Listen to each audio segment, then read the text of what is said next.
See, I've been a Mason 56 years, and I took my lodge. My lodge is Henry Barnes Lodge, number 607 in Dayton, Kentucky, and that's where I took my degrees. One thing my mother always told me was her father was a Mason. The way she said it, knew it was important to her that she had a great respect for Masonry because she always says, "Your grandfather was a Mason." So I sort of knew that the Masons had something good to offer. And we're looking for something to belong to when I was young and about 24, 25 years old, and did petition the lodge because a friend of mine had previously went in just about 9 months ahead of me, and he sort of encouraged me, but he made sure I knew he wasn't asking, but he encouraged me sort of to join, and I did. He said they had a pool table, and I'd like to play pool, but they did sell a pool table before I got through my degrees. What was Henry Barnes Lodge like?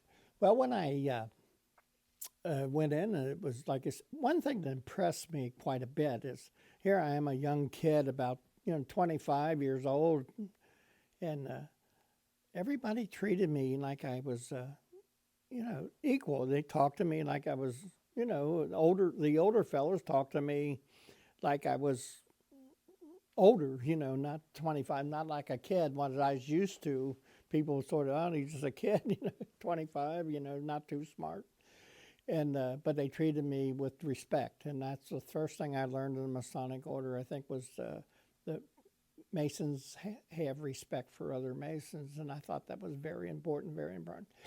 And the degree work, like I said, the ritual, the proficiency, I had to learn that word for word. I couldn't understand why, because this word works just as good.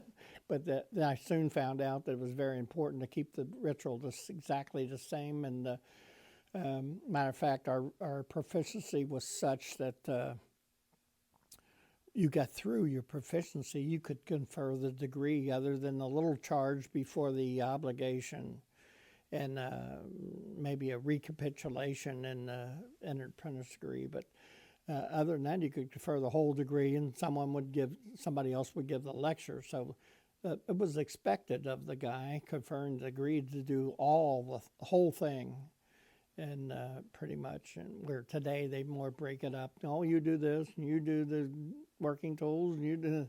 But back then, you learned the whole thing. So I taught a class right after I came in, and so I had a few words because it's all mouth to ear, and I had a few words, and the master would come in and sit down with your class, make sure you letter perfect.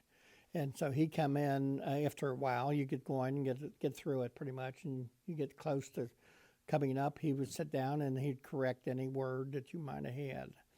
So that's how strict it was, and it was very strict.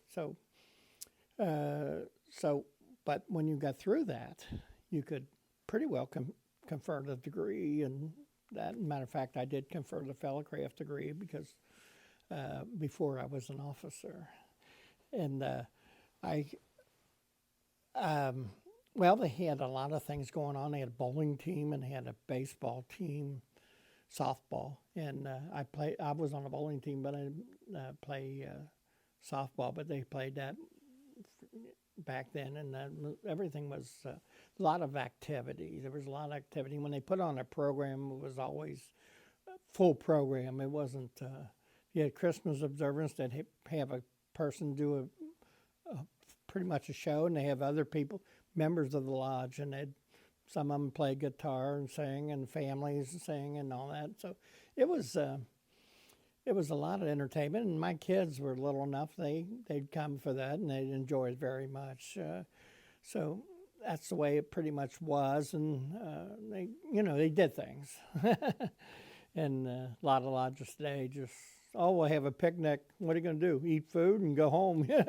So it was more a production on everything. You had a picnic, you had games, you had for the young ones, you had that. Maybe you had a place where you could fish and all that. And there was a lot of thought put into things, and because they went through committees.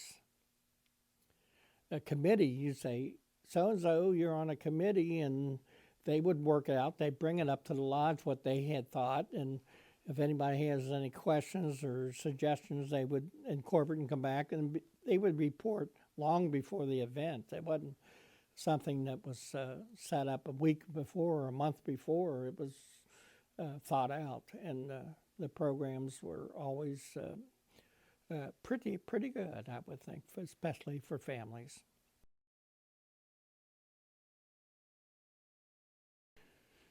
Well, be honest, as an octogenarian, I don't do a whole lot, but we like, my wife and I like to eat out, and we go to certain functions where Masonic functions, and we go to Aronoff Center for the plays and things like that, and we do just things together.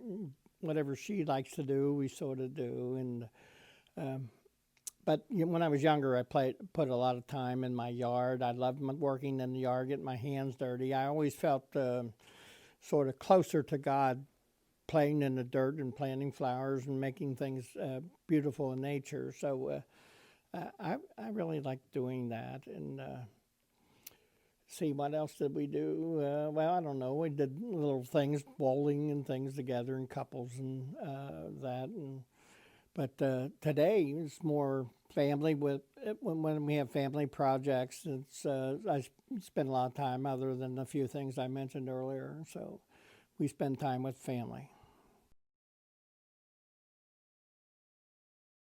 Very fortunate. My wife supported me 100%, even though we were still married young, and I got active in the York Rite pretty much, and then finally we joined the Eastern Star, and she sort of got a better understanding of what I was doing when through the Eastern Star. So I think that was a good thing. But I was awfully active, and sometimes I'd miss things I should have been at, and I sort of wish I hadn't now that I look back on it. But she was always very supportive and understanding of what I was doing, and even though I was out five nights a week at lodges.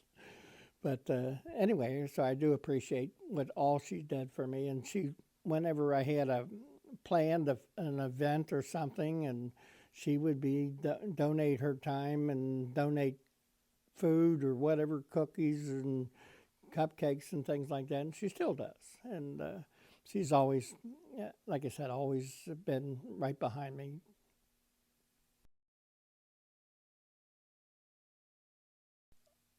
I was an entered apprentice, and they told me I had to go to classes. They had told me before, so I expected it, but I didn't realize it was so much memorization, and I had a really rough time. I was really hard to learn, and so I really, and my instructor was a little bit of a rough character, and he had instructed a lot of people, and he told me, he's going to beat knots on my head if I don't learn. So that's funny now, but when you're new in there, when you're brand new, and somebody tells you to beat knots on your head, you sort of get fed up and sort of maybe, I don't want to do this anymore. But then I did learn it and got through it, and so that was my bad experience. But after the night I got my Master Masons, as was the custom back in that day, that your wife and your mother and father and sister or something would give you a present when you sort of like, they used like graduated to Master Mason. And one of the presents I got from my parents and my sister was a Masonic Bible. And so I was so moved when I got the Master Mason's degree. I was very lucky. Our lodge was very proficient in their work and very dramatic in their portrayals, and something that they were noted for around the tri-state area. And make a long story short, I started reading that Bible, and all the Masonic information in that. It was the Holman Bible. I still have the Bible, and it read all that in there, and pictures and all the verses, and looked them up, and did that the same night I got raised. And I was just so moved by it all. It was very, very. I was in awe. It's just very much so. And the work was just a spectacular, perfect work, and as expected in the lodge. And so anyway, that influenced me quite a bit. That the Bible that I read led me into reading more and more on the Masonic order, and I got to read books. As a matter of fact, when we were in apprentice, they had just built a new library in the lodge. And the building, it was finishing the wood, and part of our job as entered apprentice was to finish that, sand it down a little bit, and so they put books. And I said, well, nobody bought books, so I said, well, they had some books, but I said I'll buy the books and be the librarian. So I was the librarian before I was the librarian of the Scottish Rite. So.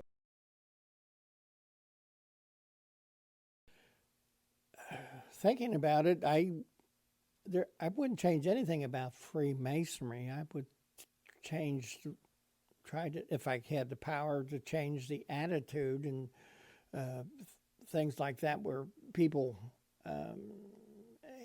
are more, I don't know, conscientious of their brethren and things like that. And it seems like that sort of fell by the wayside. Besides, everything is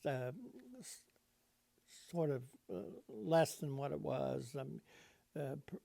Ritual work is pretty good anyway, but most places. But the precision work is not there, and that I remember. And the planning, like I mentioned before, is not there. And it's just like, I make a motion, let's do it. Okay, you're on the committee. Well, when are we going to do it? Next Thursday. Okay, and then that's it. And that's all there is to it. I'm exaggerating, of course, but it's the way it appears to me as an old-timer. But to me, it's pretty obvious that The Builders, written by Reverend Joseph Fort Newton, is probably one of the most important books of all time. Even though it was written 100 years ago, over that, it still is relative today. If for every Mason, if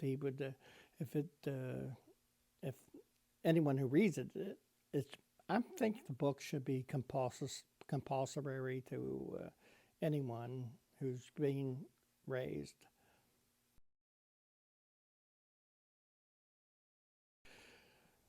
I have a lot of Masonic authors that I like, particularly back from the 1940s through the 1950s and 55. It was the books I grew up on reading and in my Masonic career, and they tell the true story of Masonry, and where previous to that there was a lot of guesswork, and this sort of explains everything through deep research, and I found that pretty interesting to me. So those early books I really like, and the newer books I like too, and a lot of them, but those books were the ones that set the stage for Masonic research. I think that Freemasonry's purpose is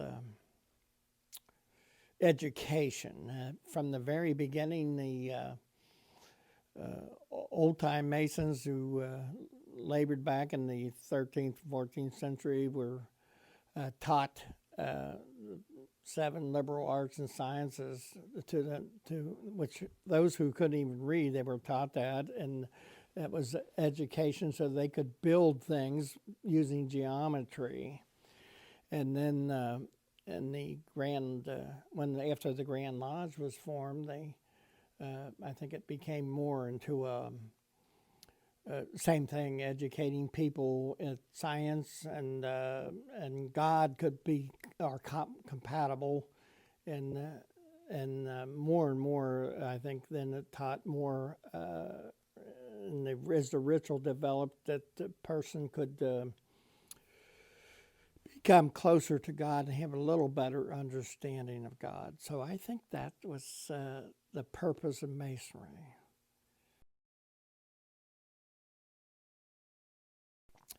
Well, like I said, when I was married early in my life and started having children, I thought I needed to be a better person, a better man, and I think I've learned and by joining Freemasonry, I think I've learned a lot to improve myself and be better understanding of my fellow man. That it's hard to sit back and understand certain people have problems, but it's like a salesman that goes to a place and to sell something, and the purchasing agent gets all irritated and everything, but the salesman does not know what that man is going through, whether it's home or business or whatever, but he may just have a problem, and that's why he's a little bit angry or something. So Freemasonry teaches you to be patient and learn about people and try to be understanding of people and to help people in any way you possibly can. I would be a little bit encouraging, but I wouldn't say too much. I would say, well, it's something you won't regret, like a cliche, but I really wouldn't encourage a man. A man has to make up his own mind, and so I would encourage him slightly, but I wouldn't badger him or anything. Even after he said, I'm really interested, I still would not badger him about it or anything. I would just let it stay cool, and let him make up his own mind.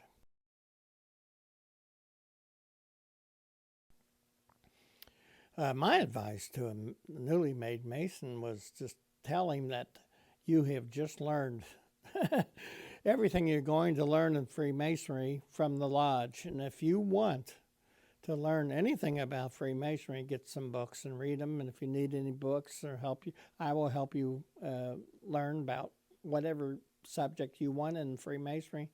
There's 1,000 subjects in Freemasonry that you can talk about or learn about. And whatever you are interested in, we have a book on it. When did the library get started? Our library, way back, there was a fellow named Dick Bergen, who I knew and loved dearly, but he was a one-man librarian, and he'd get these books and try to sort them and all that all by himself, and I felt sorry for him, and he worked hard on it, and then he passed away. So the library sat for years, and then we had an opportunity to get some books from Louisville, who were condensing their library down, and we went up and got I don't know how many boxes of books from them, and I said, well, I'll be the librarian if you let me pick my committee, and I picked my committee, and we started sorting those books and still sorting them, but we got about 3,000 books here on the Masonic Order, so you can see that Masonic Order is hardly a secret. But so we got them on every subject there is, from philosophy to practicality to how to operate a lodge, women Masons, you name a subject, we've got it. Anti-Masonry, we got books like all over the place. And anyway, we're very, very, we try to be balanced and try to have books on every subject. So, and that's what we do. And we have them here. And like I said, we got 3,000 books, and we're hoping to expand this library out into the vestibule out there and set up more cabinets and that kind of thing to make it easy, accessible to certain books.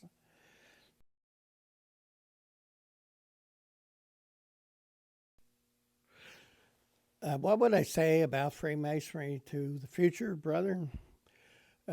We have tried to preserve through these books at the library Masonry as it is today and yesterday for you to read in the future. We would hope so you'd have a better understanding of what we went through. And in a way, this same video is doing the same thing, preserving history for the future. And we hope that people will take care of it and read and learn about what went on back in the old days.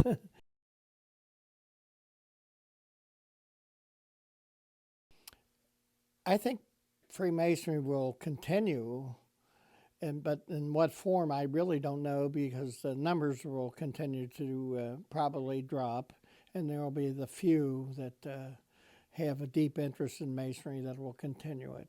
So I can't really tell you. I think the lack of education is probably the number one fault with Masonry today.